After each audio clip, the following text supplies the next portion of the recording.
Hoje, para a gente, é uma noite de muita alegria, é noite de estreia da nossa conferência, da Conferência do APAR, e eu gostaria de agradecer a presença de todos que aqui estão nos prestigiando e principalmente dos palestrantes que aceitaram o nosso convite, o professor Cristiano Chaves, o professor Conrado Paulino.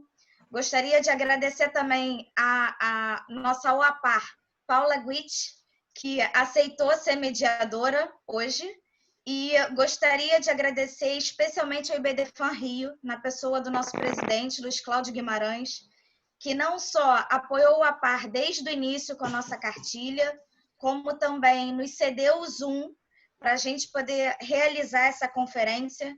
Então, Luiz Cláudio, você mora no coração de todos os OAPARes, com certeza, viu? Então, eu gostaria de passar a palavra para você, para poder fazer a nossa abertura e logo em seguida para os palestrantes. Muito obrigada, querido. Eu que agradeço. Bom, só boa noite a todos. Muitos aí já me conhecem, sabem que uma das minhas marcas é exatamente o improviso e não ficar muito apegado a regras. Então, eu não consigo, nunca consegui preparar um texto na minha vida para poder falar alguma coisa. Nem quando eu vou fazer audiência com o Gerardo eu preparo o texto, entendeu? Eu vou para lá e vou no calor, na temperatura do que acontece. Então, assim, não é uma abertura, porque as duas estrelas do evento estão aí para falar e ajudar a brilhar cada vez mais o APAR. Mas eu queria, assim, vou aqui em nome da Bruna, agradecer o convite aí a todos os membros do APAR. Se tem alguém aí, deve ter algumas pessoas aí que ainda não conhecem tanto o APAR, ainda não estão tão familiarizados, né? Porque é novo, né? Eu não me recordo agora quanto tempo tem que vocês já estão aí com a APAR funcionando e a pleno vapor, mas eu acho muito bacana porque é um grupo interdisciplinar que se reuniu estudando, um grupo preocupado com a alienação parental, é um grupo que não surgiu, a OAPAR não veio para levantar uma bandeira única, não veio para fazer defesa de uma causa, e sim um grupo que teve o cuidado até no nome dado, né? Quer dizer, observatório. Então, estão todos aí literalmente observando, atentos a esse fenômeno da alienação parental e todas as circunstâncias que o rodeiam. É um fenômeno que deixa marcas muito fortes em todos, né? Na vítima, quem sofre, quem pratica, em todos os entes da família, eu digo até estendendo aos demais membros do grupo social. Então, eu queria parabenizar vocês, vieram com força, é um grupo que pretende ter uma produção acadêmica, eu não tenho dúvida que terá, porque vocês já vieram fazendo uma cartilha que foi de um sucesso retumbante.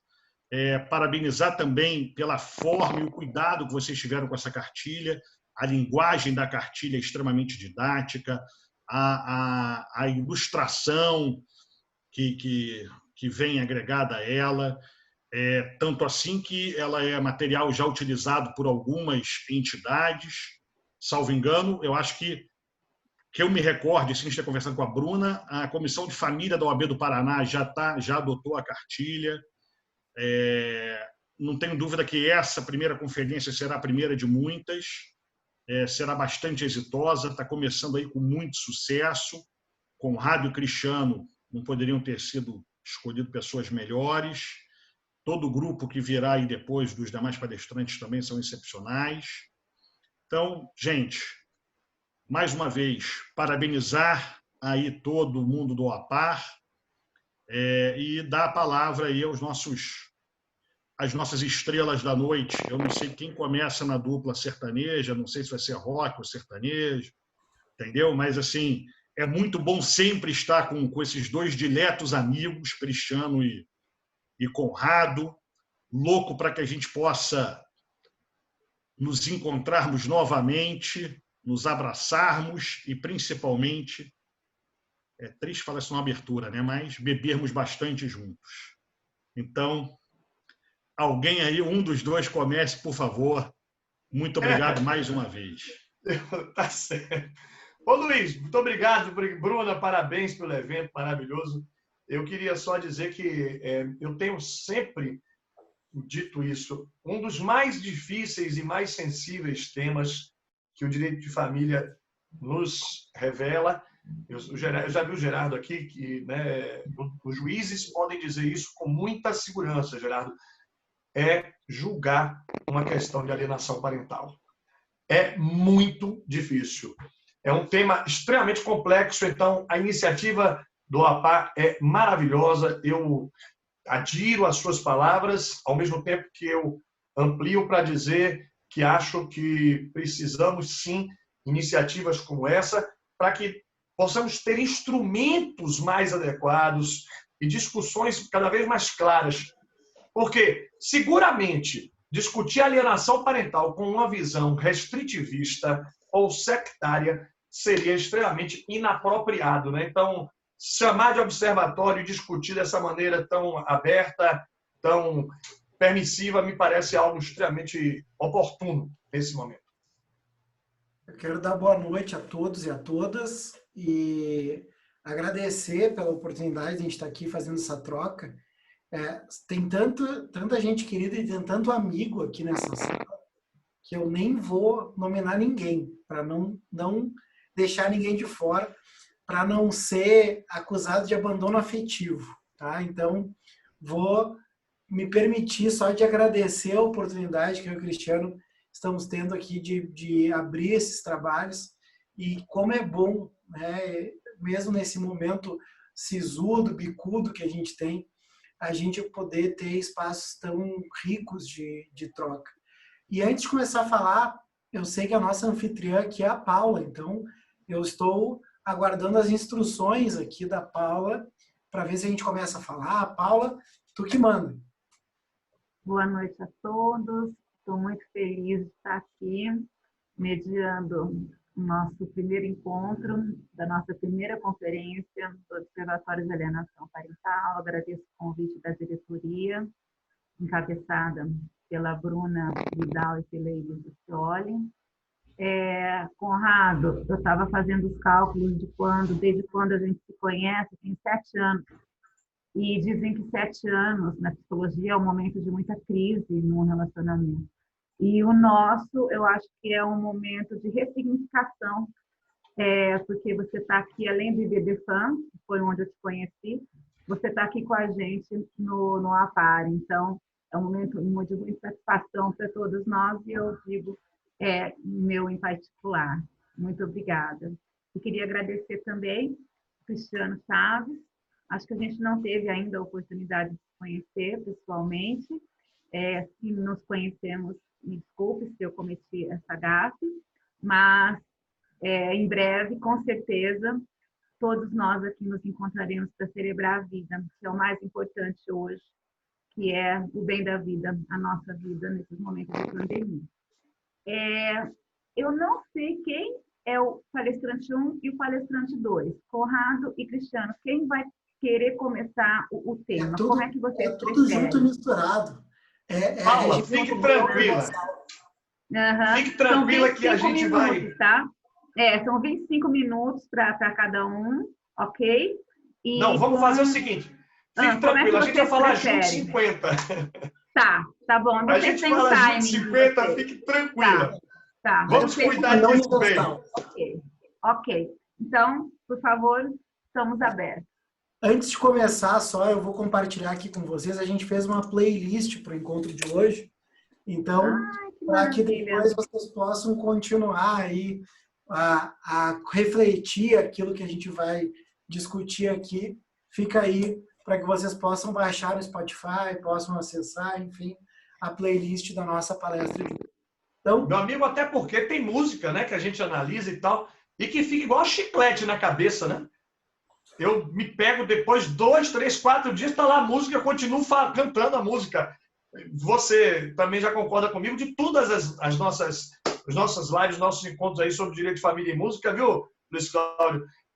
eu elejo tranquilamente que a música que mais me toma o cérebro, às vezes eu tento me livrar dela e não consigo, é Fábio Júnior. Olha, depois de ter feito a live do Fábio Júnior, vem, Conrado, assim, não é? Fábio Júnior é um negócio, mas é soberbante. Não, são 30 dias de metades da laranja na cabeça, assim, é uma coisa... 2 amantes, 2 irmãos.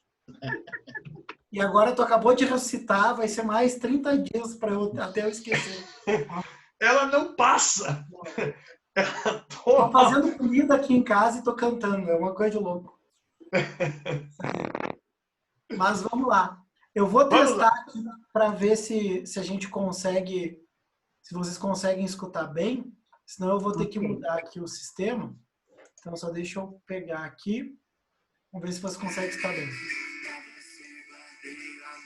Sim?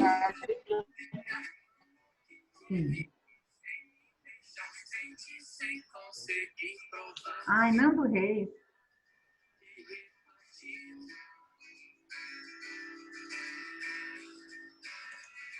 Pra você guardei o amor que sempre quis mostrar, amor que vive em mim, vem visitar, sorri sem colores solar, esquentar e permitir. Bom, todo mundo já conhece essa música, a gente passa só um pouquinho, depois o pessoal pode seguir escutando, né? Para você guardei o amor, do Nando Reis, né? E é o nosso ponto de partida aqui nesse convite, que na verdade é um presente, a gente poder estar conversando com você sobre a questão da parentalidade para um público tão qualificado. E aqui a gente tem um trecho dessa música e ele começa, né? Para você guardei o amor que nunca soube dar, o amor que tive e vi sem deixar, sentir, sem conseguir provar. Mas no final, né? Ele diz, achei, vendo em você e explicação nenhuma isso requer. Se o coração bate forte e arder, no fogo o gelo vai queimar.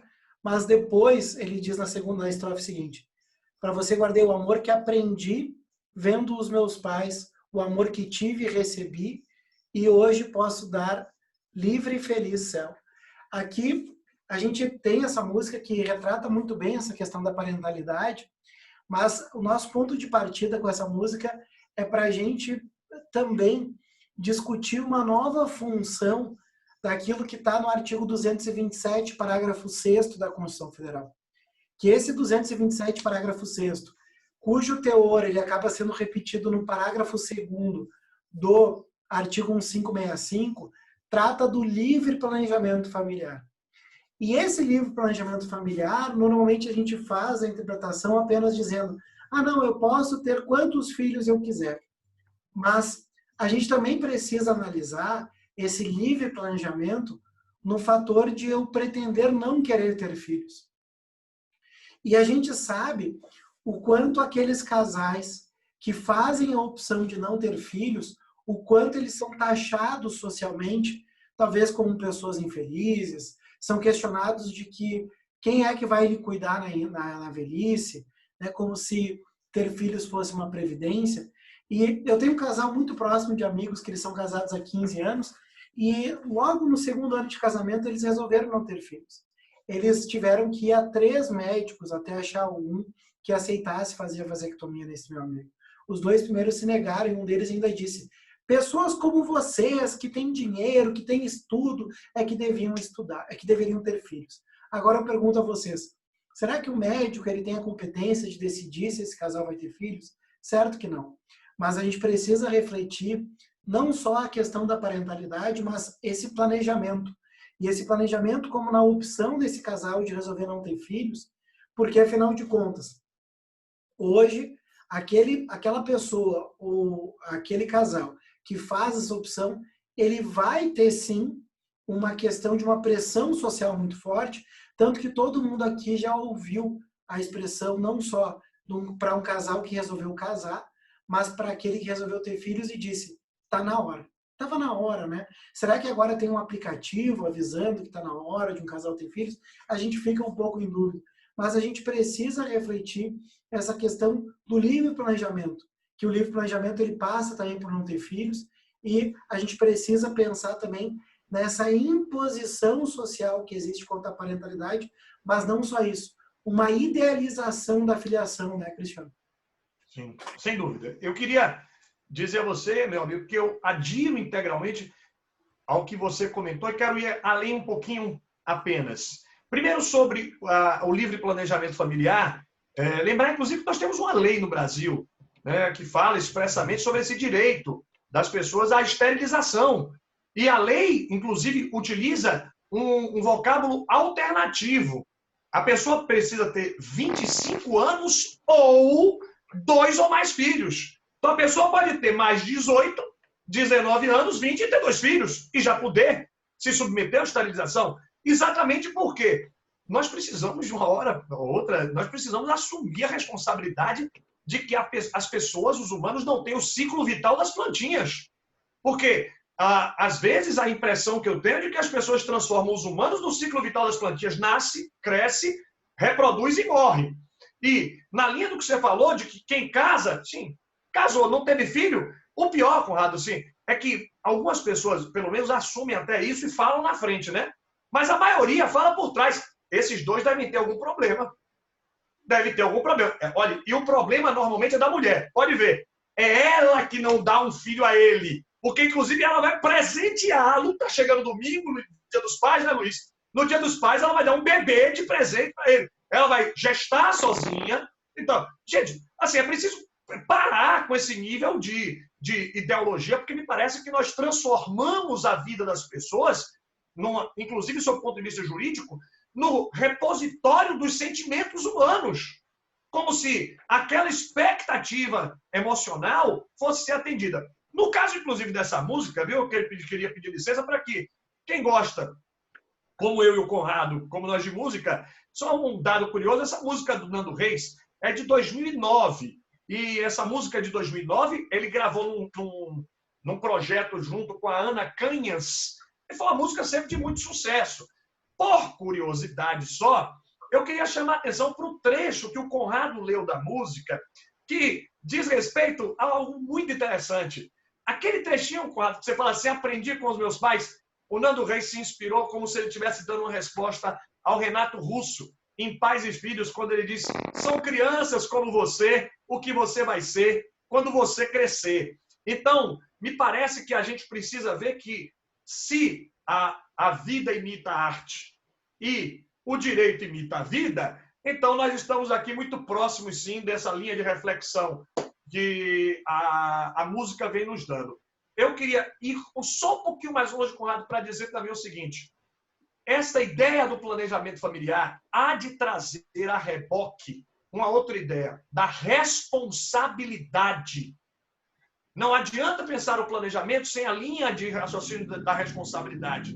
Então, nós precisamos enfrentar os desafios dessa responsabilidade, daquilo que a gente precisa trazer para o sistema jurídico com um ar diferenciado. Então, amigos, eu queria lhes propor e deixar aqui uma reflexão.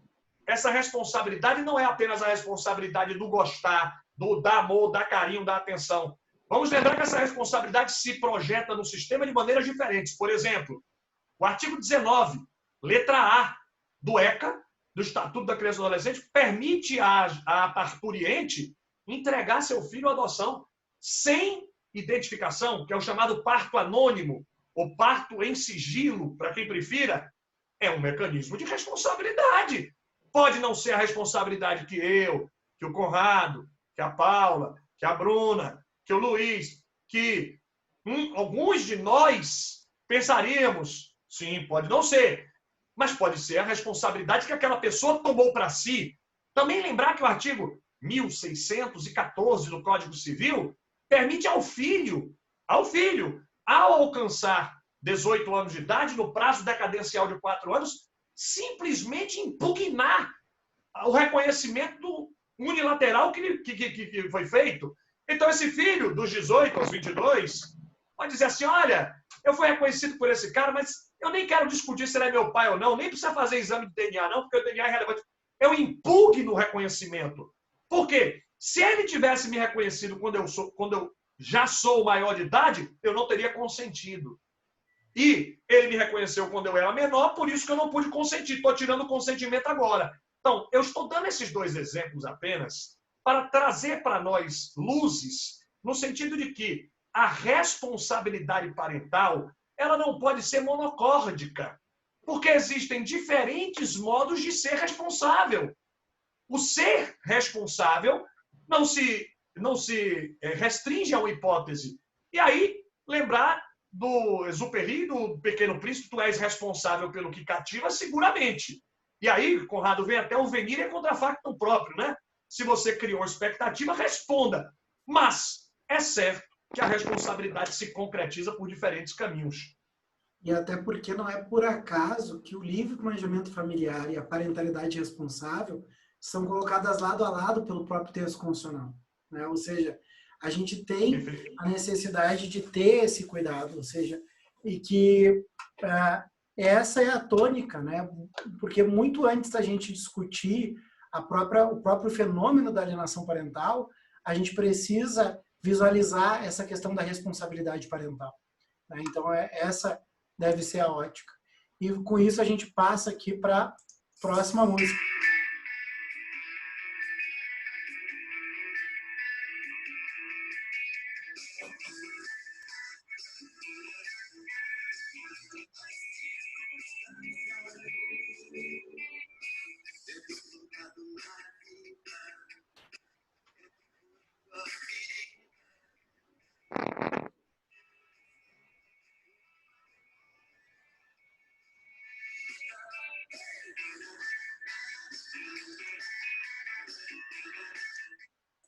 Essa música que todo mundo conhece, né? Toda Forma de Amor, do Lulu Santos.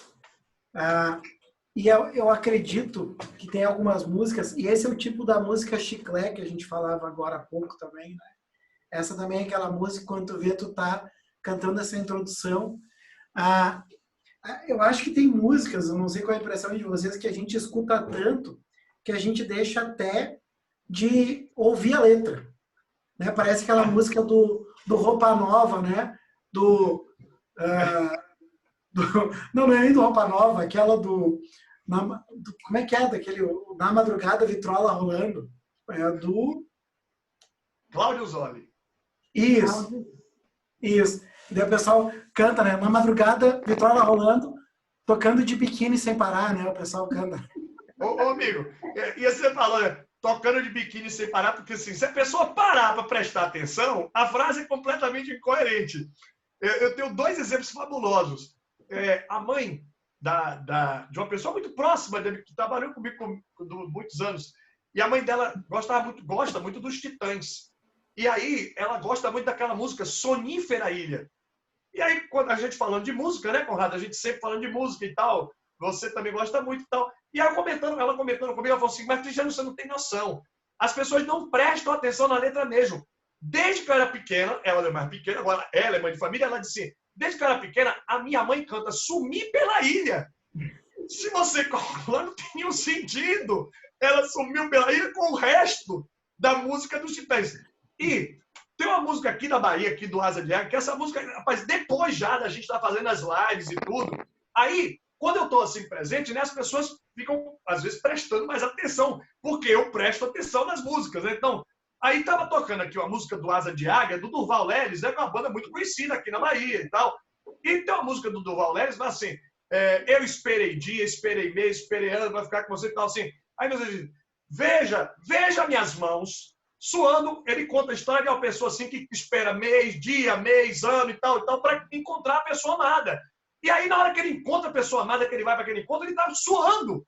Então, o refrão da música é veja minhas mãos suando, sem saber se você vai dizer sim ou não. E a pessoa do meu lado cantava, Conrado, empolgadamente, beija minhas mãos. Eu falei, olha, nessa época de pandemia é uma questão de higiene. Não vai dar para beijar uma mão suada. Então, por obséquio, preste atenção na letra, porque não é beija minhas mãos, é veja minhas mãos. Então, porque a gente canta e não presta atenção. Não, mas nessa época de pandemia, beija a mão suada. Pior que essa, só eu te abraçava, tu e o holandês. Essa é do Roupa Nova. Essa é do Roupa Nova. Eu te abraçava, tu e o holandês. sorte que na Holanda as coisas são mais fáceis. Luiz Cláudio, você gosta da fora, Luiz Cláudio? Tá aí. Lembra alguma música, Luiz, você canta errado? Ai, mas... Então, Só para contar uma coisa rapidinho. Essa música do Lulu Santos é de 1988. Ou seja, a música da época da Constituição. E o que é mais interessante é que essa música desperta os sentimentos mais engraçados das pessoas. E a prova de que, na arte, cada um sente de um modo mesmo, né? Eu fico pensando numa obra de arte, quando a gente visita ali um museu e está lá olhando a obra, né? Então a gente olha ali profundamente, cada um sente uma coisa. Essa música do Lulu Santos é tão interessante, Conrado, que se vocês pesquisarem na internet, vocês vão encontrar que muita gente, atrela essa música do Lulu Santos a um discurso LGBT, dizendo assim, não, o Lulu Santos é homossexual, é casado, inclusive, com um rapaz aqui da Bahia, né, e tal. E aí ele diz assim, é uma música que fala sobre isso. Exatamente, porque ele diz assim, você é bem como eu, conhece o que é ser assim. Aí eu separei essa parte. Aí tu não, isso é uma música em defesa da homossexualidade. Muito bem. Só que no outro trecho ele diz assim, eu sou teu homem, você é minha mulher. Ou seja, se você separar e interpretar de forma estanque, ou você vai dizer uma coisa ou vai dizer outra. Quando, na verdade, talvez o melhor seja compreender numa proposição, numa perspectiva muito mais ampla, né? Do que simplesmente imaginar isso. Mas imaginar que é justa toda forma de amor. Não, até porque é justamente no trecho inicial ali que a gente consegue retirar a essência do que a gente quer discutir na noite de hoje. A gente tem ali, eu não pedi para nascer, eu não nasci para perder, nem vou sobrar de vítima das circunstâncias. Eu estou plugado na vida, eu estou curando a ferida. Daí olha esse trecho, né? Às vezes eu me sinto uma mola encolhida, né? E isso aí reflete muito bem a questão dos filhos como instrumento de batalha nas dissoluções afetivas, né? Porque nós temos ali uma situação de um filho que não pediu para nascer, que não pode sobrar de vítima das circunstâncias e que os pais eles estão tão preocupados na questão de atingir o outro que o filho fica lá encolhido, uma mola encolhida nessas situações das disputas. O que a gente reiteradamente tem analisado, eu e o Cristiano, é que o processo litigioso ele materializa, assim, uma necessidade de vínculo. Aquela pessoa que judicializa essa questão é porque ela quer atenção. Não é um desejo consciente, até porque os discursos normalmente são incoerentes. A pessoa tem um discurso de que ela quer se ver livre, mas aí quando tu oferece como proposta de acordo, essa pessoa não, ela quer justiça. Essa pessoa ela não quer justiça. Essa pessoa quer vínculo. E o Luiz Alberto Vará, que foi um grande sociólogo, ele dizia que o papel de vítima é sempre narcisista.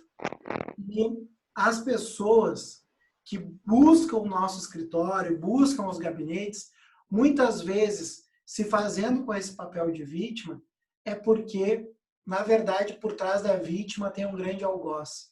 Eu desconfio de todo aquele, não só na minha vida profissional, mas na própria vida pessoal, que se diz vítima de um relacionamento. O relacionamento afetivo não é um filme que tem o mocinho e o bandido, tem um lado A e o lado B. O relacionamento ele é construído de duas pessoas. E quem tem a necessidade de dizer que o ex-parceiro é um doente ou uma doente, é porque, na verdade, a pessoa é que desejou um vínculo doentio. Porque ali nós estamos manifestando a questão do desejo. E se eu construir uma relação doentia, é porque talvez tão doente quanto aquele que eu verbalizo eu sou.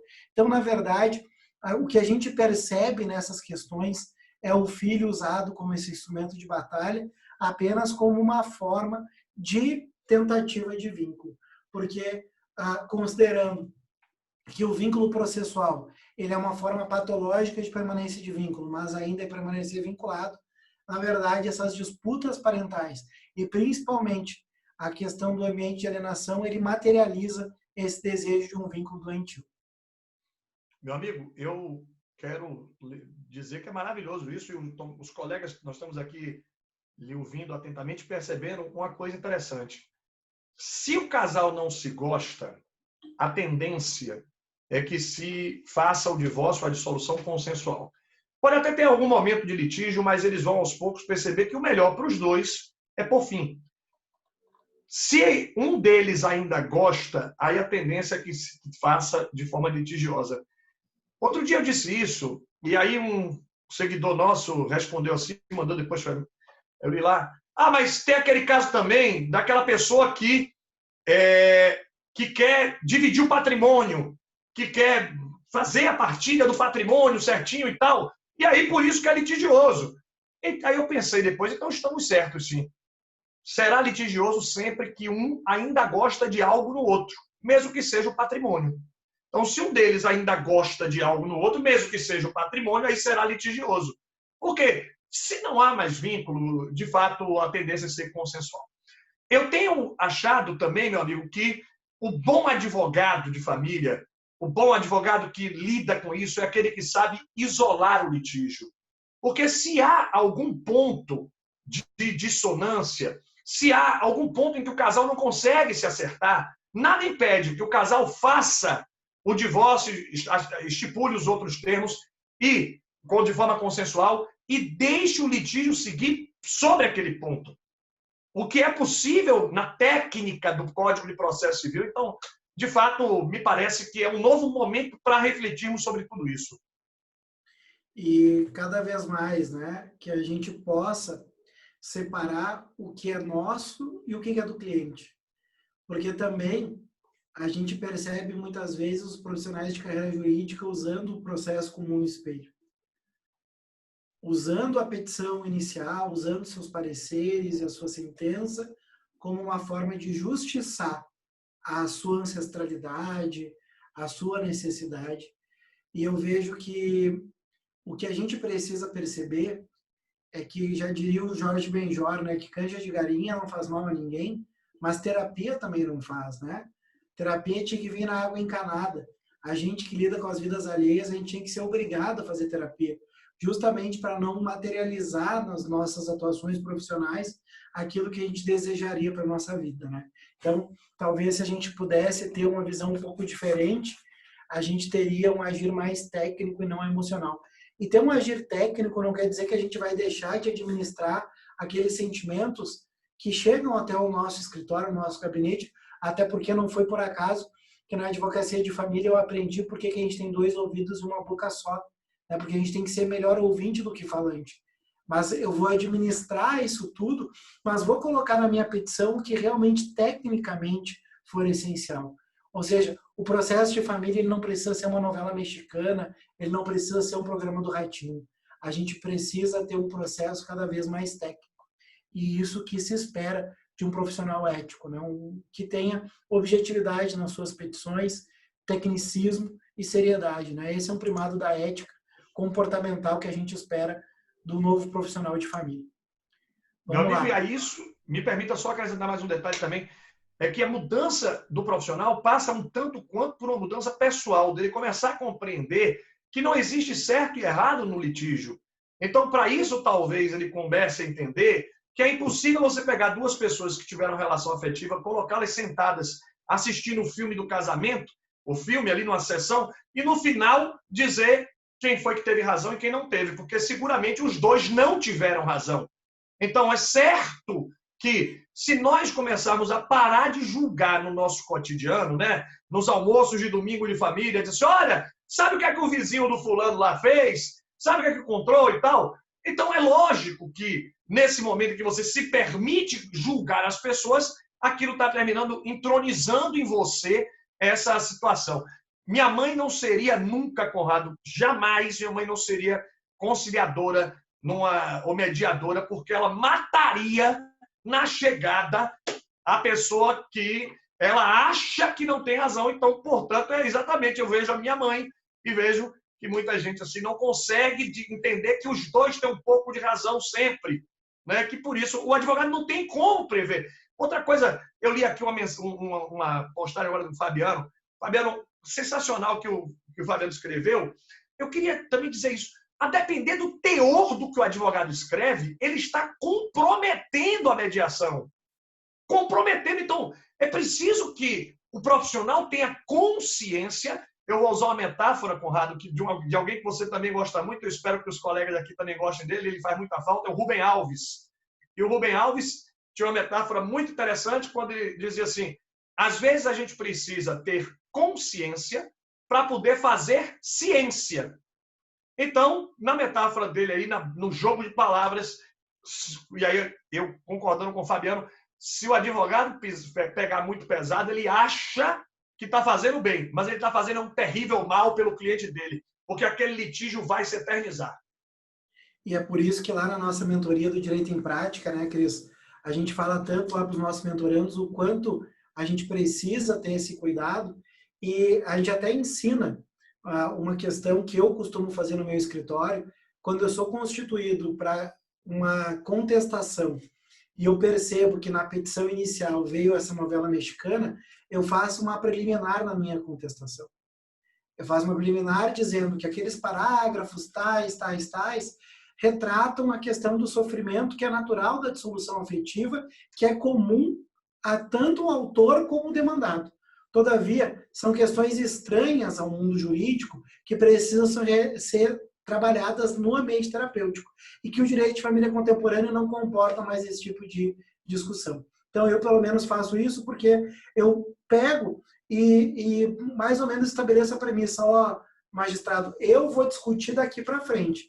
Se o colega quiser fazer isso, ele pode fazer na sessão do descarrego, ele pode bater a cabeça na parede, pode fazer... No programa do Ratinho. Né? Mas aqui, meu amigo, não tem. Até porque, já diria o meu conterrâneo aqui, Mário Quintana, quem dorme com raiva leva o outro para a cama.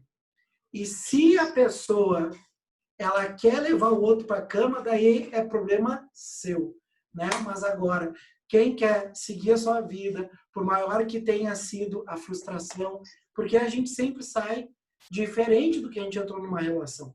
A gente sempre teve ganhos. E aí a gente precisa trabalhar positivamente esse conflito. E aí cabe a nós, profissionais de carreira jurídica, conseguir fazer essa situação daqui para frente. E aqui o Luizinho, ele fala, né, que os advogados de família que pensam apenas em ganhar. Eu, pelo menos, Luiz, eu tenho uma visão de que eu quero proteger essas pessoas e principalmente proteger os filhos. Eu sentou na minha cadeira no escritório ou aqui, né, desde o dia 18 de março eu uso o Zoom, a minha ferramenta de trabalho em confinamento. Eu já aviso na primeira consulta que eu não sou advogado nem dele nem dela, eu sou advogado do filho, porque eu tenho que proteger esse filho dos próprios pais. Porque nesse ambiente de litígio, onde as pessoas estão como partes no processo, veja quanto é rica a linguagem, né?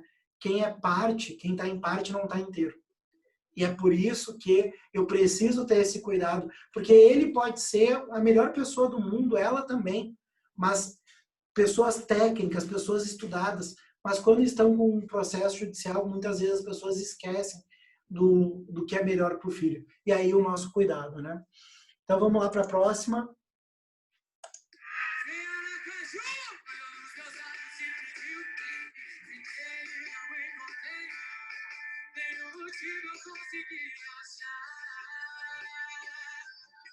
Porque quem sempre esquece o aniversário dele sou eu. Quem nunca cumpriu o que prometeu. Mas se você for, eu vou até lá. E os meus direitos eu vou procurar. Eu vou te processar, você vai ver. Por abandono de capaz, você vai ver. Incapaz de viver sem você. Incapaz de viver sem você. Eu vou te processar, você vai ver. Aqui a gente tem Marília Mendonça. Essa moça é muito dramática, né? Ela só tem 25 anos de idade. Quando ela tiver 50, ela vai tentar o suicídio. Por quê? É de um drama existencial, meu amigo. E ela acabou de... É a Marília Mendonça, né? Ela acabou de acabar o namoro. O próximo álbum vai ser melhor ainda. Que de certo ela vai falar de parentalidade. Sério, eu fiquei muito feliz. Próximo álbum. Porque o próximo álbum vai ser melhor ainda. Ela que... Porque ela, com certeza, eu e o Cristiano, a gente já falou isso nas nossas lives lá de Direito, Família e Música, que a gente fez uma especial Marília Mendonça. A Marília Mendonça é espírito velho. Não dá para acreditar que essa guria tem 25 anos. Isso é espírito velho, né? Mas, Cristiano, e o crime de abandono de incapaz, o que tu me diz disso? Pois é. Eu acho que a gente precisa também incorporar, meu amigo, uma ideia ampla. O abandono de incapaz, ele está tipificado, inclusive, como crime, 244 do Código Penal. No que diz respeito, particularmente, à questão alimentícia, não vamos esquecer que o próprio CPC expressamente dispõe que se o juiz de família, né, tiver indícios de abandono, ele deve remeter cópias ao Ministério Público. Mas nesse ponto, eu acho que nós não podemos ignorar um grande problema do crime de abandono de incapaz, que é a dificuldade da prova do elemento subjetivo, o dolo. Não é fácil demonstrar o dolo. Então, o jurista talvez tenha de pensar muitas vezes com a cabeça do jurista do direito penal. Não vai ser fácil demonstrar esse dolo, não vai ser fácil, muitas vezes aí. Claro que para um devedor recalcitrante, isso poderia ser visto de uma forma diferente. Mas para um devedor que não é habitual, recalcitrante, é muito difícil a demonstração disso. Então, eu acho que talvez a gente possa centrar os nossos esforços e pensar nessa questão do abandono por uma ótica também das relações familiares. Discutir no nível da responsabilidade, no nível diferenciado. Eu já cheguei a pensar, mas eu confesso que ainda tenho dúvidas. Conrado, é um dos nossos pontos assim, que a gente sempre vai debater. Nessa questão do abandono, quando esse abandono se caracteriza simplesmente pela omissão de um dos pais em estar presente, em visitar, bem longe da discussão sobre o abandono, da indenização sobre o abandono, a violação do dever de cuidado, mas muito longe disso. Eu queria pensar agora o seguinte, é aquele pai, porque a nossa jurisprudência hoje tem uma percepção muito fina, aguda. Aqui em Salvador, inclusive, eu li outro dia, Conrado, uma decisão interessantíssima.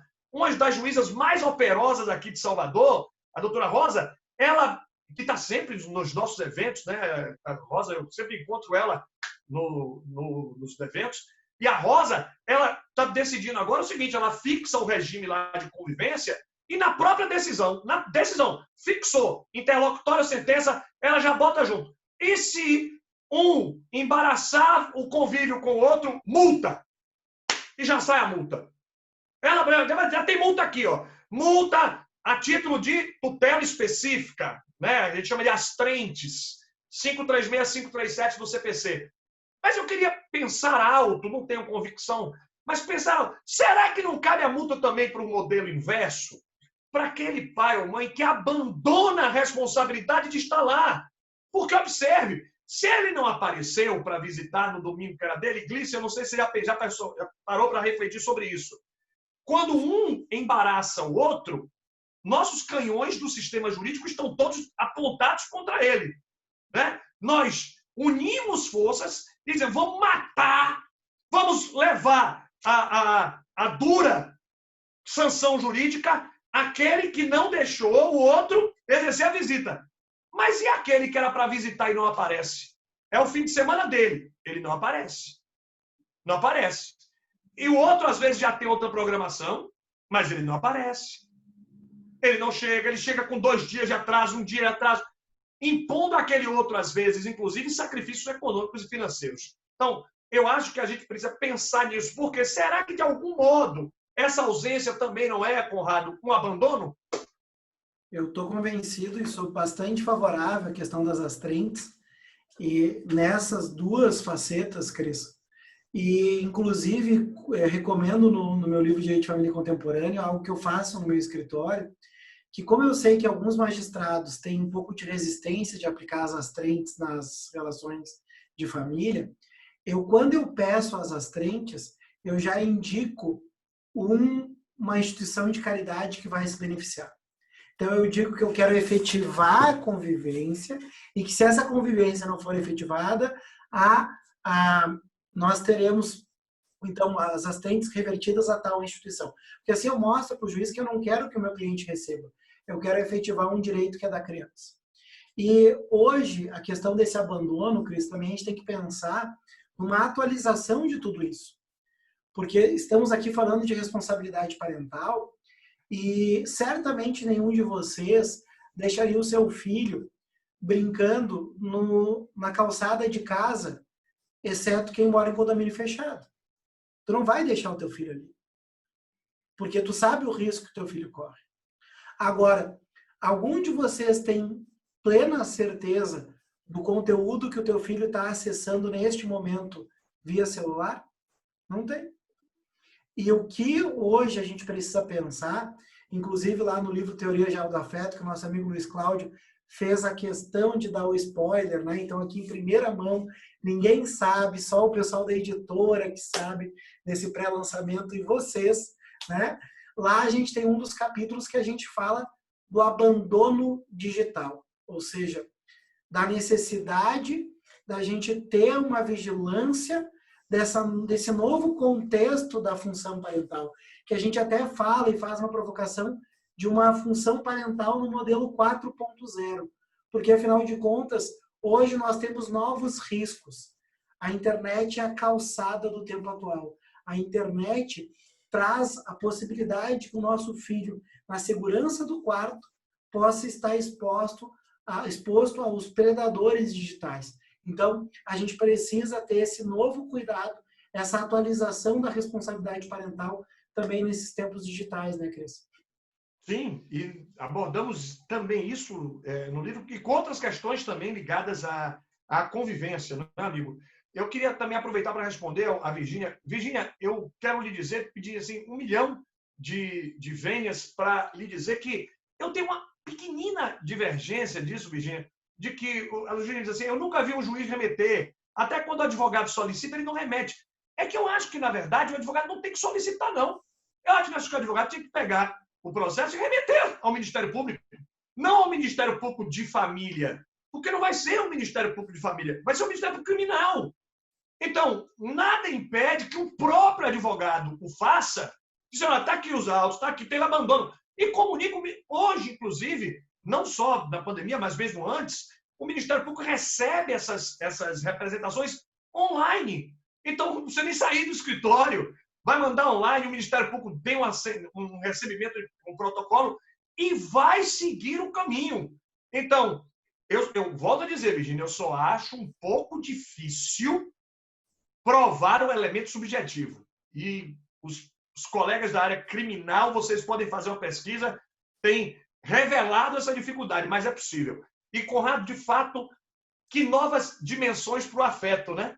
O afeto que justifica e que exige essa nossa percepção também eletrônica, né? Por isso, está na hora da gente olhar o afeto muito mais como comportamento, como um comportamento esperado e imaginado de todos do que por um olhar necessariamente romântico. Deixa para Marília Mendonça ver esse afeto doído, doloroso, né? E essa que a gente falou... Pode falar, Luiz. Posso só fazer uma parte aí, desculpa, atrapalhar um pouquinho vocês dois? É porque, como o Cristiano colocou, a Virgínia lançou aí que nunca viu um juiz remeter isso para o Ministério Público, né? E como eu tenho um magistrado aqui na minha frente que fez isso, eu só queria deixar aqui e consignar, porque eu acho assim, é o que o Conrado falou muito bem, né? É a questão da responsabilidade. Eu tive um caso lá com o Gerardo, eu advogava para a mãe e o pai queria demonstrar que a mãe... O pai chegou a sustentar uma alienação parental porque dizia que a mãe era muito possessiva, não deixava o filho ficar com ela e tudo mais. E o sujeito teve um belo dia, eu até discutia com o Gerardo, às vezes falava assim, pô, minha cliente é um pouquinho, mas ela tá certa, o cara é demais, não sei o quê. Aí o cara teve uma ideia brilhante um belo dia. A mãe viajou num feriado, ele foi e convocou num clube todos os pais da turma do filho dele e fez uma grande comunicação. Olha, meu filho está vendendo maconha na escola. Isso em público. Ou seja, na segunda-feira, quando a mãe chegou de viagem, o filho estava expulso da escola. Eu levei isso ao Gerardo, ele marcou uma audiência, intimou todo mundo. Para 2 dias depois, o sujeito sentou na frente dele, ele olhou, o senhor convocou essa reunião? Essa reunião aconteceu, o cara não teve como mentir, porque tinha um monte de testemunho. convoquei. E de imediato foi expedido ofício para o Ministério Público Criminal, para o raio que o parta, porque eu nem pedi, ele nem me deixou molhar o bico, como a gente diz. Ele mesmo já tomou as iniciativas e determinou as medidas cabíveis. Então, assim, tem juiz que faz sim, e eu acho que o principal é isso, né? Todo mundo tem que ter responsabilidade. Quer dizer, um inconsequente fez isso e ele olhava para o Gerardo e falava assim, mas ela é a mãe e ela não notou que ele vendia maconha na escola. Eu, num feriado que ele ficou comigo, descobri o malefício que foi causado a esse garoto, que foi depois estigmatizado, afastado de todo mundo, os pais não queriam que ele convivesse com os filhos, e por aí adiante. Desculpa ter atrapalhado vocês dois aí. Muito bem. Vamos passar aqui para a próxima música.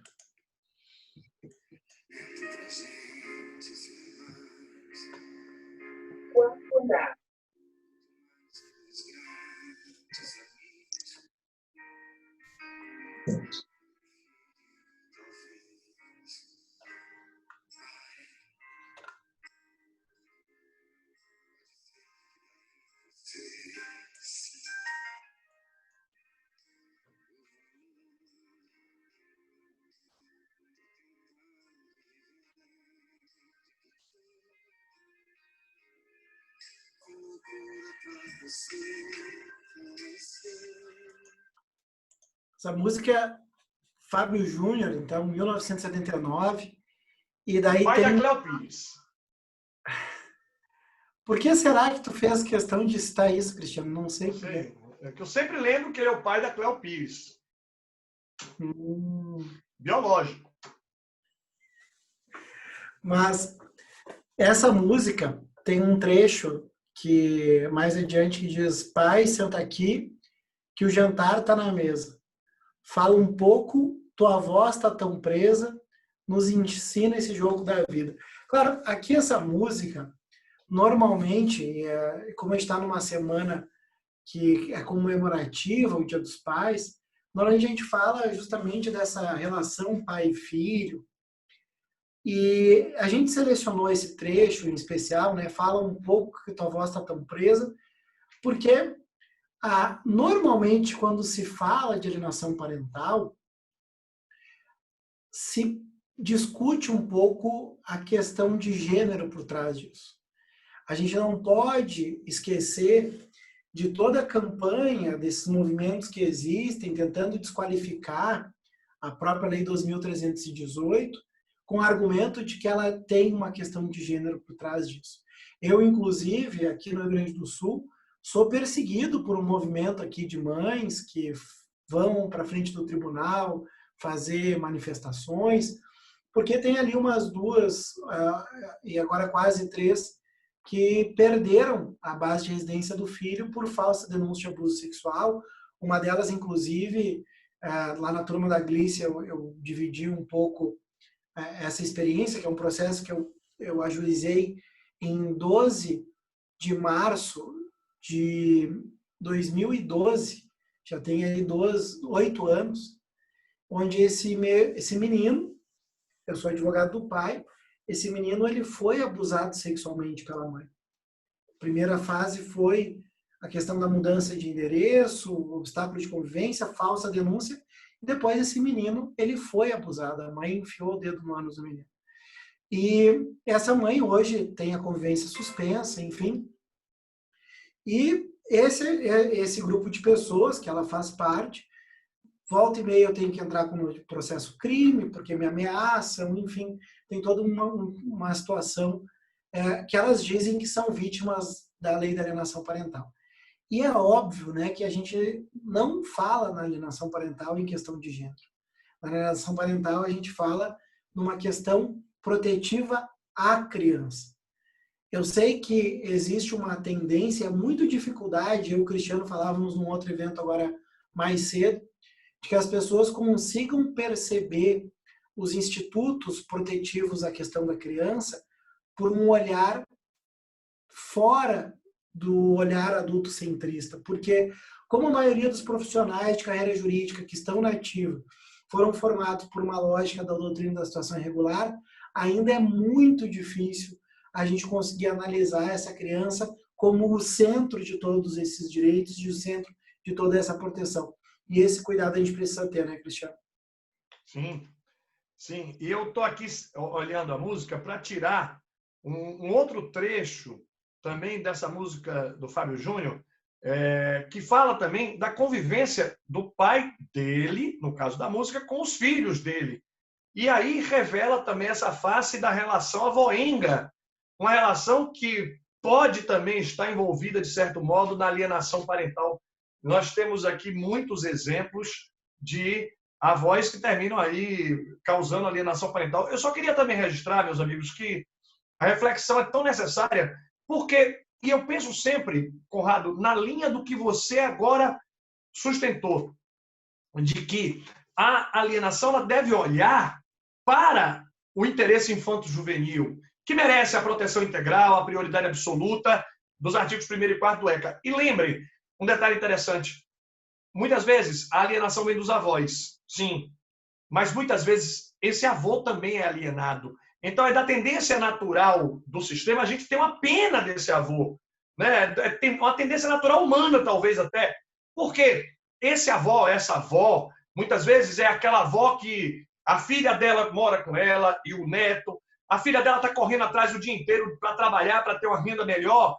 Essa vovozinha aí, quem vai pegar o filho nessa escola, é quem leva na escola, é o avô, é o vovô quem coloca esse filho no plano de saúde, mora com ele, põe para dormir, porque muitas vezes a mãe também chega um pouco mais tarde, enfim, por muitos motivos.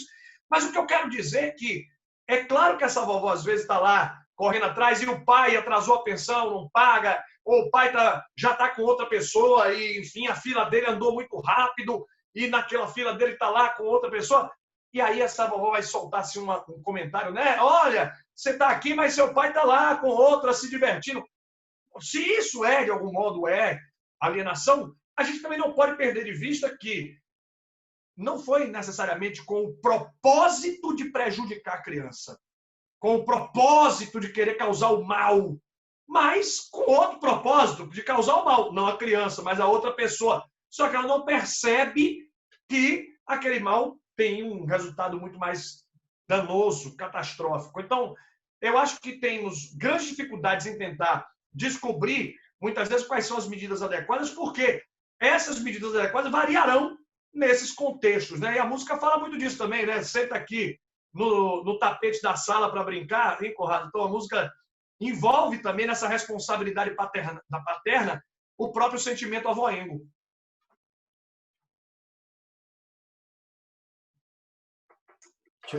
Até porque, né, Cristiano, como tu bem apontou, existem entre esses outros atores de alienação, né? Eu já tive situação até mesmo de tios alienadores, de cuidadores que eram alienadores, né? Então a gente precisa também ampliar o leque dessas possibilidades. E a gente, e assim, não só esses avós, como o Cristiano falou, que querem o melhor, mas eu não consigo acreditar que o alienador ou alienadora faz por mal. Eu vejo a alienação parental como uma patologia do amor. Essa pessoa não faz de forma consciente, porque se ela realmente visse o quão mal pode estar fazendo para o filho, essa pessoa ela não faria dessa forma. Então ela não faz por mal, mas eu vejo que são fatores que são mais fortes do que ela, mais fortes do que ele, né? Concordo plenamente.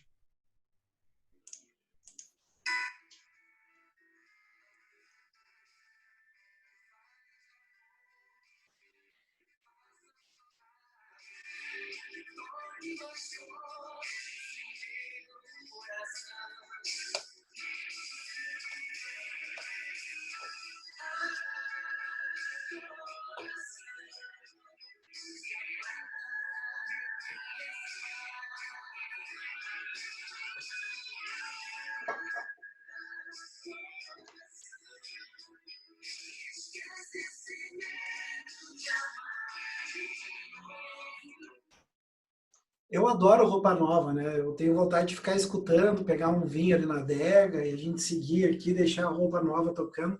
Mas a gente selecionou essa música até porque numa parte diz assim, precisa entender que o amor de verdade é feito canção, qualquer coisa assim, que tem seu começo, o seu meio e o seu fim, né? E esses dias eu assistia uma entrevista com Roupa Nova, e toda vez que eles vêm a Porto Alegre eu vou, né? Eu sou apaixonado pelo Roupa Nova. E algo me fez ali, quando eu assisti a entrevista de todos eles, me fez admirar ainda mais, porque eles estão juntos na estrada há 40 anos, né? E que casamento que deu certo para 40 anos. É um poliamor. Exatamente. Mas o mais legal é que eles têm um pacto que eles revelaram nessa entrevista que eu assisti, que se um deles vier a faltar, quando um deles vier a faltar, a família daquele que faltar vai continuar recebendo toda a distribuição que ele receberia. E diz que todos os direitos autorais, porque como vários deles também compõem as músicas, eles dividem igualmente os direitos autorais. Gente, isso eu acho fantástico, assim, eu acho bárbaro da história deles. Mas essa música, né, começo, meio e fim, ela é muito significativa para aquilo que a gente está discutindo. Que uma relação afetiva, ou até mesmo uma relação eventual, que dessa relação teve um filho, a gente precisa saber o processo de ruptura, precisa entender, e principalmente, né, nas questões conjugais e convivenciais, quando elas chegam ao fim, que esse papel conjugal, ele vai ter fim, o papel parental, ele nunca vai ter fim, né? E o nosso papel, qual é, enquanto profissionais de carreira jurídica, profissionais da psicologia, que também aqui estão presentes, do serviço social, é a gente entender que existe ex-cônjuge, né? Não existe ex-filho. E é o nosso papel aqui conjunto poder construir esse novo momento, né, Cristiano? Sem dúvida. E a música chama a atenção de outro detalhe, né? Coração se apronta para recomeçar. Quando esse coração está se aprontando para recomeçar, Conrado, eu tenho para mim de que as pessoas têm consciência de que aquele foi um projeto que teve começo, meio e fim. É óbvio que se fosse para ter fim, as pessoas soubessem que esse fim ocorreria, desde o início, talvez não tivessem começado. Então, ninguém iniciou relação para terminar.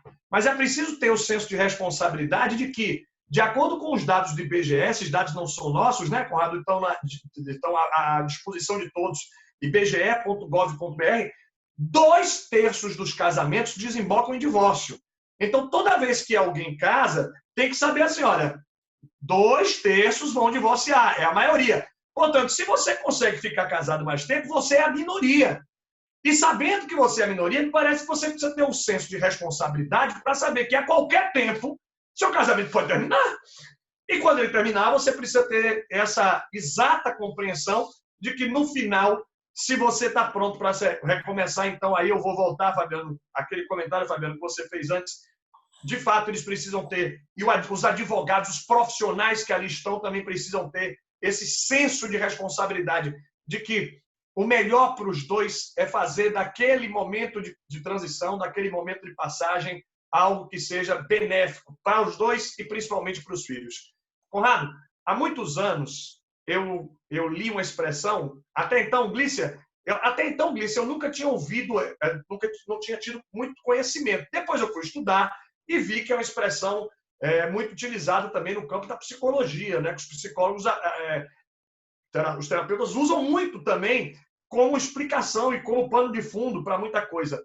Eu li esse trecho, gente, foi em 1998, 99, ficou tatuado na minha memória, um texto escrito pelo nosso querido e alvissareiro Rodrigo da Cunha Pereira, Luiz Cláudio.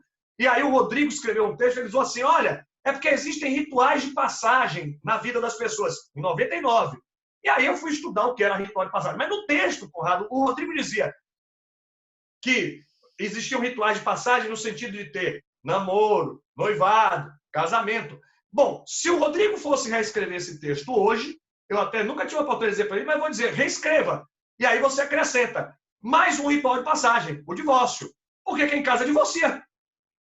Quem casa divorcia. A maioria, pelo menos, estatisticamente. E a maioria dos 2/3 que se divorciam casam de novo. Então, efetivamente, o que eu quero propor, meus amigos, é que todos nós precisamos ter uma visão mais inclusiva. E não vamos esquecer, não faz muito tempo na história que era uma diminuição de honra para uma mulher se dizer divorciada. Era uma espécie de incompetência afetiva. Essa pessoa é tão ruim que não conseguiu segurar o marido, Conrado. Você já ouviu essa expressão aí no Rio Grande do Sul? Segurar o marido? Segura ele. Agora você imagine um homem do tamanho do Luiz Cláudio sendo seguro. Segura ele. Coitada da Fernanda, vai ser difícil segurá-lo, porque ele é muito forte. Então, é claro que nós precisamos pensar nisso de outra maneira, né? Não dá para reduzir a essa forma. Mas eu gosto também muito dessa música, amigo, por causa disso, né? Ele fala do começo, meio e fim, e aí ele já aproveita isso. Então se apronta para recomeçar, né? A fila voa, né? Algumas andam mais rápido do que a gente pensa.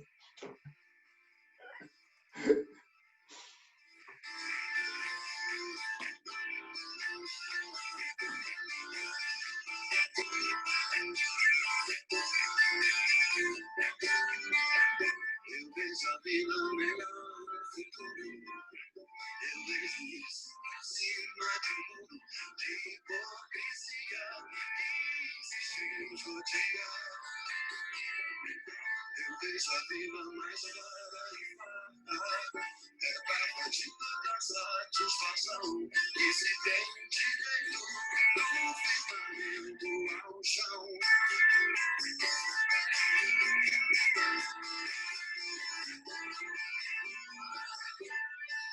Eu quero ver o amor na boa, que isso valha pra qualquer pessoa que realiza.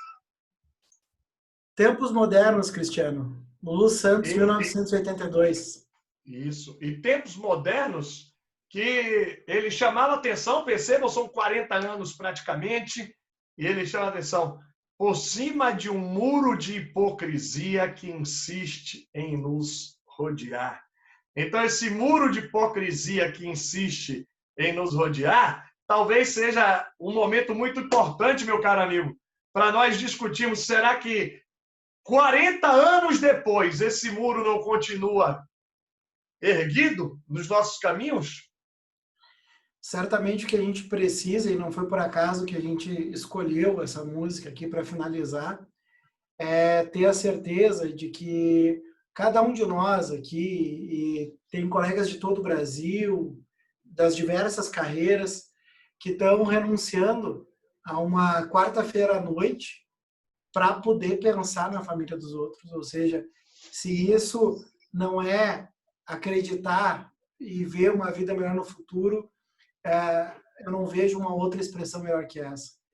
A gente precisa ter a humildade necessária de que a gente sempre tem muito mais a aprender, né? E de que o momento de troca ele precisa cada vez mais ser valorizado.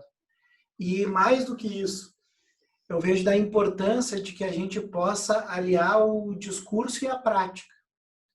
Porque o discurso do conhecimento interdisciplinar, ele vende muito bem. Ele é bonitinho, ele é político. É quase como o discurso da sustentabilidade, da ecologia. Porque tem gente que não usa canudo, mas não separa o lixo em casa. Então, o que a gente precisa fazer, enquanto profissionais de carreira jurídica, é entender que o direito por si só não resolve nada. O direito hoje ele precisa andar de mãos dadas com a psicologia, com o serviço social, com a psiquiatria, porque nós não temos os conhecimentos necessários para saber o que é melhor para uma criança ou para um adolescente. Então, eu certamente, eu vejo uma vida melhor no futuro, mas eu vejo no momento que a gente puder ter uma prática interdisciplinar e não apenas um discurso interdisciplinar. Meu amigo, eu, mais uma vez, fico muito feliz de nós participarmos de um evento tão importante e vejo que estamos todos aqui, né, imbuídos desse propósito de termos uma vida melhor do futuro. Mas essa vida melhor do futuro depende também um pouco, nessa área, de ter aliados fortemente dois aspectos. No final da década de 90 do século passado, nós dizíamos que o bom jurista do direito de família precisava ter sensibilidade.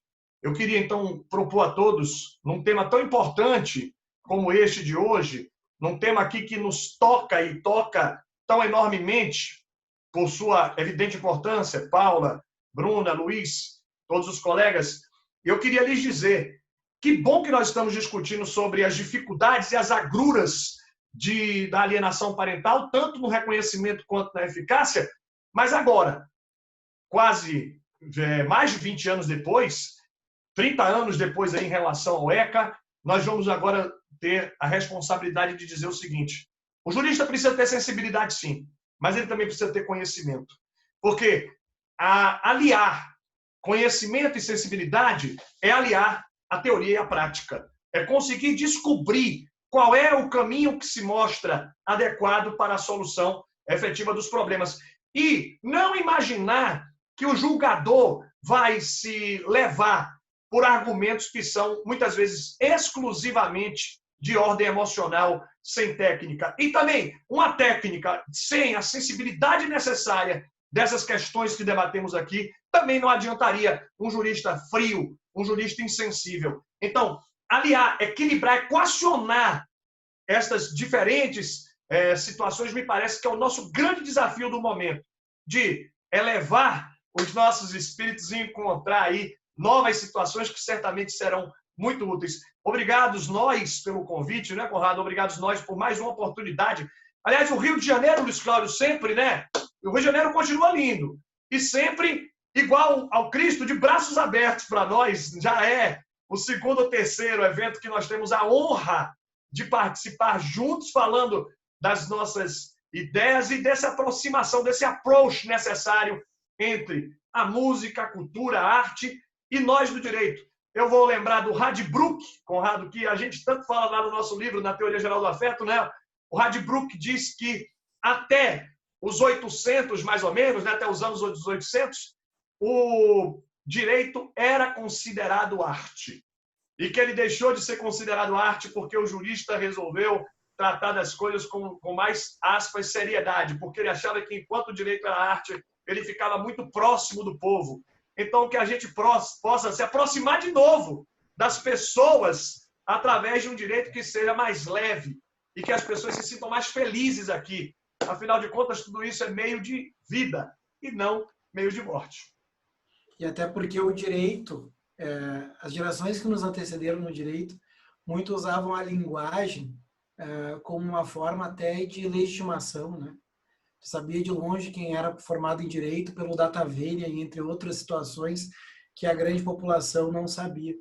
E hoje, cada vez mais, o que a gente precisa é de profissionais que tenham uma linguagem que possa ser compreendida, e a gente não precisa ser sisudo para ser sério, né? Então, é por isso que a gente acredita nesses projetos, e já deixamos o convite para amanhã lá no Instagram, a gente se reencontrar mais uma live no Direito de Família e Música, onde amanhã a gente vai analisar Sandy Júnior e o direito de família, né? Então fica aí o convite amanhã. Meu amigo, já que a gente gosta de música, você falou que o jurista não precisa ser sisudo para ser sério. E um sorriso ajuda a melhorar. Então, que o sorriso ajude a melhorar a vida de todos nós. Exatamente. Sorriso faz o coração da gente aquecer. Eu acho que tem aquele entendimento de que o sorriso é um gesto entendido no mundo inteiro. Então, a gente não precisa se esforçar tanto para mostrar afeto e mostrar empatia. Queridos, nós temos aqui 2 perguntas. No chat que nós acompanhamos, nós tivemos mais comentários concordando com o posicionamento de vocês e parabenizando. A primeira pergunta que nós temos aqui vem da Marília Varela Soares de Góes. Ela pergunta que, curiosamente, vários querem a guarda compartilhada e a convivência igualitariamente dividida. Ela pergunta o porquê. A primeira pergunta é essa. Bom, Paula e colegas, o que a gente percebe é que a gente respeita muitos colegas que costumam usar o direito comparado, né? Mas eu não estou dizendo que a estrutura, como o Código Civil montou, a guarda e a convivência como pressupostos do poder familiar, ela é a mais adequada. Não é. O melhor seria que nós tivéssemos simplesmente poder familiar e os demais sem ter necessariamente a guarda como atributo dela. Mas eu sou muito prático, eu sou advogado, né? Eu pago as minhas contas da advocacia e eu vou advogar para o juiz de Porto Alegre, para o doutor Gerardo, para o juiz de Salvador, o juiz de Campo Grande. Eu não vou advogar para o juiz da Europa, para o juiz da Common Law. Ou seja, eu não consigo, me desculpa, eu não consigo ficar nessa discussão dizendo, mas em outros países... Bom, eu quando morava com a minha mãe, era pequena e reclamava do cardápio, minha mãe dizia, é o que tem que a casa oferece. Ou seja, é o que a gente tem. E no país, o que nós temos é a guarda, enquanto um projeto de gestão que não se confunde com a convivência, que é tempo. Guarda compartilhada é cogestão parental. O tempo é outra estrutura, é outro instituto. Na guarda compartilhada eu vou ter uma base de residência. E aí a gente tem o enunciado 605 e 607 das Jornadas de Direito Civil, que nos deixam muito claro, de clareza solar ali, o enunciado 605 e 607, em nos dizer que a guarda compartilhada ela não impede direito de convivência, e também traz nesse 607 que a guarda compartilhada não afeta alimentos. E também aplica-se o enunciado 603, que guarda compartilhada não é convivência livre e guarda compartilhada também não é divisão matemática do tempo. Quando eu fiz o pós-doutorado na Federal de Santa Catarina, eu pesquisei justamente que a questão do direito de convivência livre não protege a criança e adolescente. Direito de convivência livre é bagunça. Está até na revista do BDFAM um artigo meu sobre isso. Então, assim, a gente precisa entender que guarda compartilhada é cogestão parental. E a gente entende que muitas vezes as pessoas judicializam essa questão com uma expectativa errada, porque não compreenderam os institutos. Mas me parece que quando as pessoas começarem a entender qual é a função de cada um desses institutos, talvez a gente vai ter uma diminuição desse quadro, né, Cristiano? Sem dúvida. Sem dúvida. E você falou, né, interessante, porque muitas vezes não é raro a gente encontrar, assim, quando tem uma mudança legislativa tentando atualizar. Um exemplo, né, amigo? O Estatuto da Pessoa com Deficiência, que gera tantas dificuldades, aí o Estatuto vem de lá, incorpora a Convenção de Nova York, uma coisa altamente futurista, de mudar, inclusive, a nomenclatura, não é pessoa com necessidade especial, porque os humanos são todos especiais, pessoa com deficiência. A pessoa com deficiência não é incapaz. Aí vem os grandes teóricos, e aí, Luiz Cláudio, o pessoal escreve assim, viu? Luiz Cláudio até conhece. É porque rasgou-se uma tradição romanista, desde a Roma antiga. A pessoa com deficiência é incapaz. Meu Deus, tá dizendo, Roma foi incendiada. Nero tocou fogo em Roma, caiu tudo, acabou o Império Romano e a pessoa continua querendo chamar uma pessoa com deficiência de incapaz, como se aquilo satisfizesse o ego, né, do jurista. A minha ordem, a minha ótica de raciocínio é mais importante do que a vida.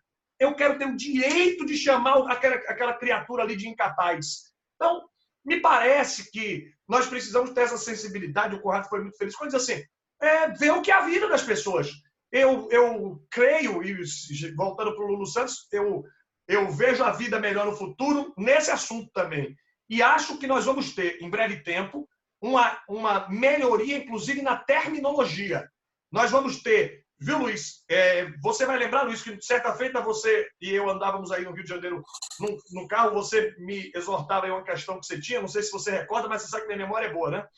Até porque minha mãe disse que eu nunca fui inteligente. Inteligente é meu irmão. Eu tenho boa memória, então minha memória é boa, e eu vou lhe lembrando desse dia, veja se você lembra, em que eu lhe respondi dizendo assim, aquela indagação.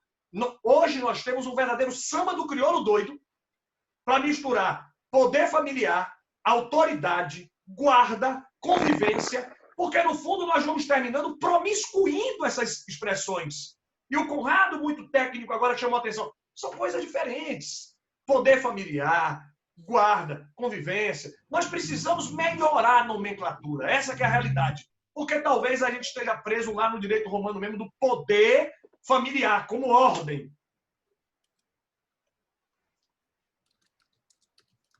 Posso passar para a segunda pergunta?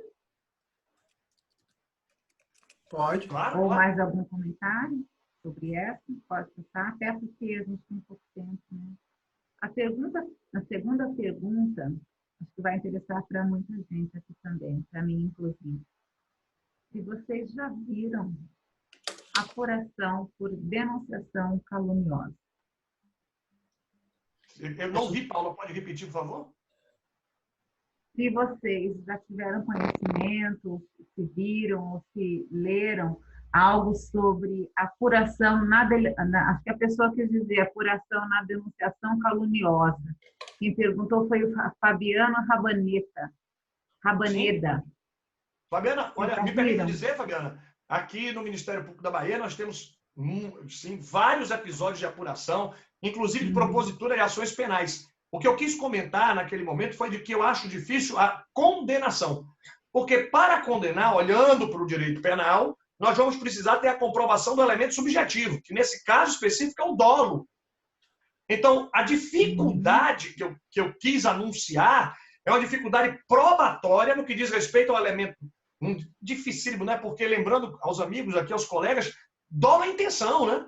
E aí, provar que o pai teve a intenção deliberada de prejudicar. Então, claro que em alguns casos isso termina ficando muito mais evidente. Mas provar a intenção é muito difícil.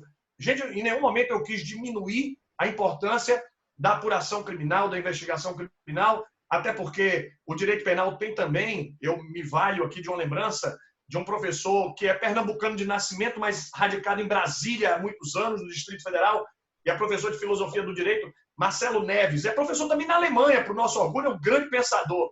E o Marcelo Neves tem uma tese que ele fala da função simbólica do direito. Então, aqui eu utilizaria muito para lembrar a todos que nós podemos ter, Conrado, na apuração criminal do abandono material, e talvez o CPC tenha mantido isso de forma expressa, para chamar a atenção do simbolismo, de quão simbólico pode ser o direito penal, auxiliando na advertência da responsabilidade parental.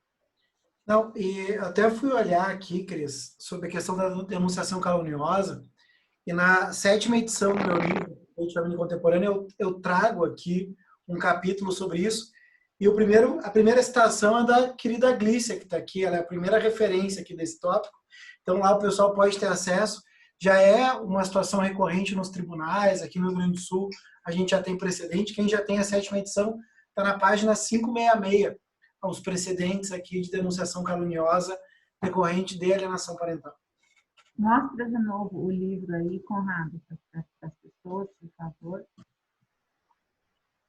Direito de família. Contemporâneo. Contemporâneo. Ok. Obrigada.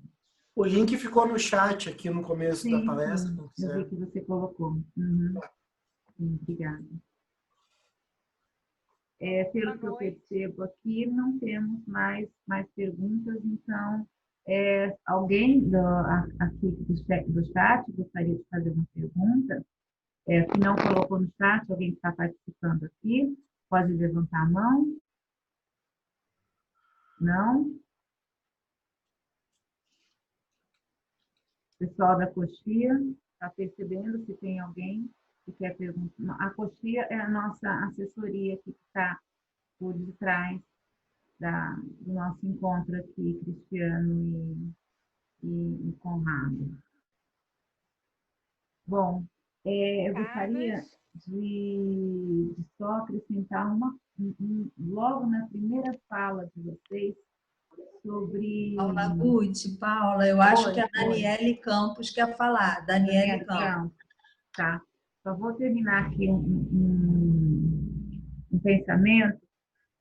Logo na primeira fala de vocês falam sobre o planejamento familiar e que as pessoas muitas vezes dizem umas para as outras ou julgam como que aquele casal não quer ter filhos. A gente que trabalha com direito de família ouve também muito na adoção, as pessoas que optam por adotar filhos por adoção, não sendo biológicos, filhos afetivos, obviamente, perguntam, mas aquele casal, aquela pessoa não pode ter filhos, ou julgam que a pessoa que por adoção não pode ter filhos. Muitas vezes as pessoas podem sim ter filhos biológicos, mas elas optam pelos filhos de adoção. Então, é um novo paradigma que a gente tem que construir junto com os tempos modernos, de 1982, do Lulu Santos, porque eu acredito muitas vezes que em 1982 a gente estava mais moderno do que a gente está hoje. As hipocrisias estão aparecendo muito hoje. Então, a gente tem esse objetivo, inclusive, aqui pela OAPAR, e o nosso objetivo maior, afunilado, é o combate à alienação parental. Quem que tem pergunta, Taninha, que você disse, por favor? Daniele Campos. Tá, qual a pergunta da Daniele Campos? Ela levantou a mão para falar. Pode falar, Daniele. Levantou a mão. Boa Tá, noite, direto boa noite então, Daniele, por favor. Obrigada. Está me ouvindo? Sim. Perfeitamente. A pergunta é a seguinte, pouco se fala sobre a questão da autoalienação parental, inclusive é difícil, temos poucos julgados sobre essa questão. Eu queria que os professores falassem um pouquinho sobre a autoalienação. Acho que a grande dificuldade é uma questão de prova, né? Se a gente não tem... primeiro que é uma situação, de fato, pouco trabalhada, inclusive, doutrinariamente. Sim. E segundo, como provar que aquilo é um ato de autoalienação? Né? Se muitas vezes a gente tem perícias que não são conclusivas sequer para alienação parental. Então, eu vejo que aí passa primeiro por uma operacionalização da questão dos próprios núcleos de psicologia dos tribunais, e eu entendo aquelas colegas aqui que são servidoras, e me lembro quando eu tive lá, inclusive a convite da Paula, lá do IBDFAM, que intermediou a minha ida, algumas das minhas idas ao Mato Grosso do Sul, onde eu conheci a Saskia lá e todas as colegas da magistratura do estado dela, e depois falei para todas as assistentes sociais e psicólogas lá do Tribunal do Mato Grosso do Sul. Eu sei que a reclamação dessas profissionais é a quantidade de trabalho. E o que eu sempre provoco, e um dia os tribunais vão parar de me dar, porque o ano passado eu fiz a mesma coisa aqui no Rio Grande do Sul, eu digo, faça uma rebelião. Ou seja, se vocês estão se sentindo sobrecarregadas, se vocês não estão conseguindo dar conta do trabalho, vocês têm que exigir do tribunal o aumento do número de cargos para dar resultado para o trabalho. Aqui no Rio Grande do Sul, eu agora estou presidente da Comissão Especial de Família e Sucessões. E eu criei um grupo de trabalho para a gente avaliar a questão da perícia judicial. E o objetivo é contributivo, ou seja, é que a gente possa ter dados e forçar o nosso tribunal, inclusive, a ter mais cargos de psicólogos jurídicos e assistentes sociais. Porque sem isso, a gente vai estar correndo atrás do rabo. A gente vai estar teorizando sem conseguir efetivar. Então, Daniele, desculpa talvez eu não te responder a pergunta, mas eu vejo que o primeiro passo para a gente conseguir identificar a autoalienação parental é eu conseguir ter um estudo, eu conseguir ter perícias que sejam feitas de qualidade para conseguir identificar o fenômeno e aí sim a gente conseguir separar se aquilo é uma autoalienação parental ou é uma alienação parental. E nesse ponto, amigo, não nos esqueçamos, já é difícil a prova da alienação por si só, né? Então nós temos aí um upgrade aí de dificuldade.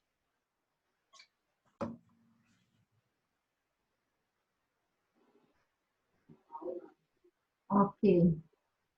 Eu acho, então, que nós podemos finalizar as perguntas. Acredito que não tenhamos mais pela minha visualização aqui. Também não estou vendo mais ninguém levantar a mãozinha. Então, vou passar a palavra agora para finalizarmos.